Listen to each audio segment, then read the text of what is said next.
Dan di sini berhubungannya nanti arahnya adalah intelijensia dan kreativitas. Bagaimana mungkin nggak sih memisahkan keduanya atau bagaimana supaya keduanya seimbang?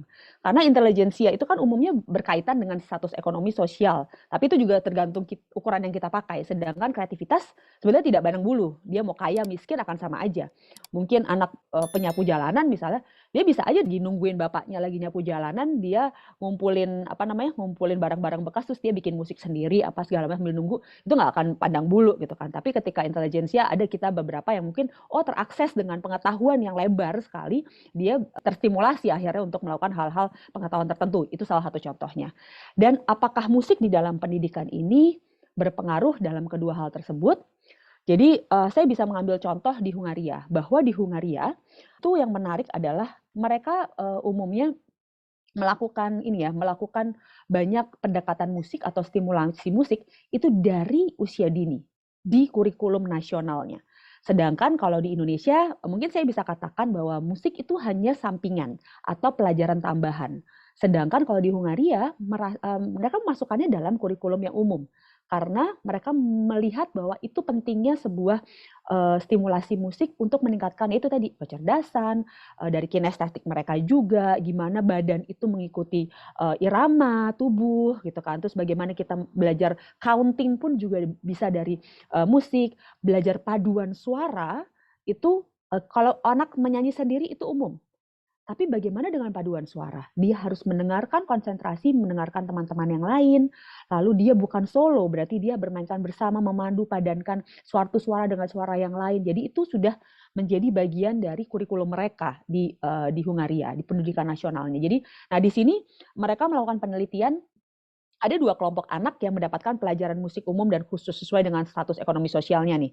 Nah, dalam hal kreativitas, anak-anak dari keluarga yang status ekonomi sosialnya lebih tinggi, dia ternyata lebih akrab dengan alam dan keterampilan jika dibandingkan dengan keluarga yang status ekonomi sosialnya rendah. Ini hasil dari Hungaria ya. Nah, tapi berbeda dengan penilaian konvensional tentang kecerdasan.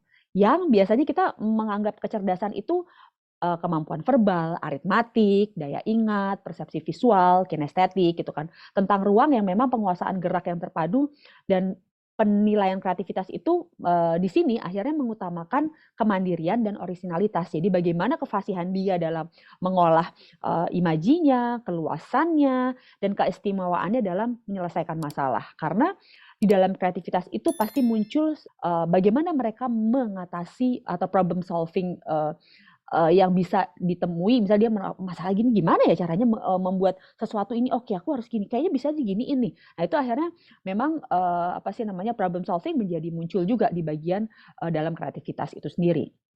Dan akhirnya ketika memang kita menganggap bahwa intelijensia dan kreativitas itu diseimbangkan dan mungkin berjalan bersama, dimanapun juga logika dan imajinasi itu akhirnya berjalan bersama. Karena tidak mungkin kita cuma berimajinasi, oke kita apa sih namanya kita berpikir bahwa misalnya salah satu contoh adalah misalnya anak-anak saya ada sebuah lagi bikin cerita gitu ya untuk kumpulan cerita anak-anak gitu.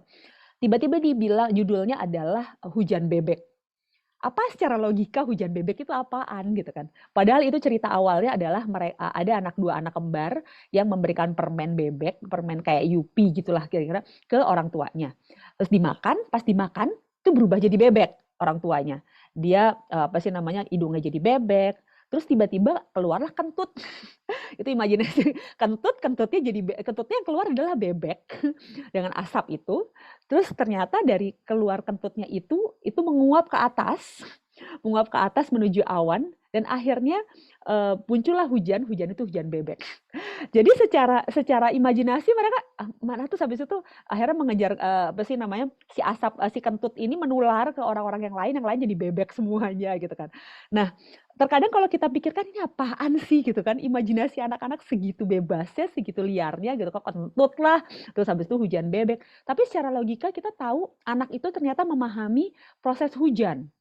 Misalnya kan kita air hujan gitu kan mengalir sampai air apa sih sungai sampai laut terus menguap ke atas lalu ke awan lalu awan akhirnya timbullah hujan. Sebetulnya logikanya kayak gitu. Jadi gimana caranya ketika logika kita masuk ke dalam kehidupan sehari-hari imajinasi itu jadi berjalan bersamaan. Jadi, make sense banget atau bahkan, kayak misalnya saya tinggal di Tangsel nih, kadang-kadang kalau hujan-hujan itu bau sampah tuh bau banget dan itu sebetulnya kan kayak kentut itu tuh habis itu menyebar ke yang lain, bau itu jadi isu lingkungan yang keluar kalau misal orang apa namanya, orang dewasa yang memahami atau interpretasikan ya. Jadi, akhirnya logika dan imajinasi itu, gimana caranya berjalan bersama karena dalam tahap ini belajar musik juga sangat membantu kreativitas sampai taraf yang sama dengan kecerdasan, bahkan sering melampauinya. Dan ada keseimbangan antara intelijensia yang konvergen atau terpusat, jadi biasanya memilih untuk yang paling tepat udah cuman ini aja nih, gitu kan, satu kemungkinan aja. Dan kreativitas yang divergen atau majemuk, yang tidak melihat permasalahan hanya dari satu arah, bisa banyak yang bisa jadi kemungkinan untuk menyelesaikan sebuah permasalahan di dalam kreativitas. Namun logika tanpa imajinasi anak-anak juga membuat mereka seperti tidak menggunakan kebebasannya. Dia cuma tahu itu tanpa dia nggak bermain-main dalam kehidupannya dia tidak melakukan mengekspresikan emosinya, pikirannya, kreativitasnya. Itu yang akhirnya membuat kita kayak ada anak yang memang aku maunya ini aja, aku maunya Dino, ya nggak apa-apa juga sih. Cuman ketika dia bisa bermain-main, berandai-andai dia sebagai siapa ya, misalnya Gatot Kaca. Saya pernah tahu teman saya, wah anaknya pengen jadi Gatot Kaca, apapun pokoknya Gatot Kaca. Tapi Gatot Kacanya lagi ngapain, misalnya lagi masak gitu misalnya. Jadi apapun itu salah satu apa sih imajinasi dan logika yang memang kita masih bisa seimbangkan.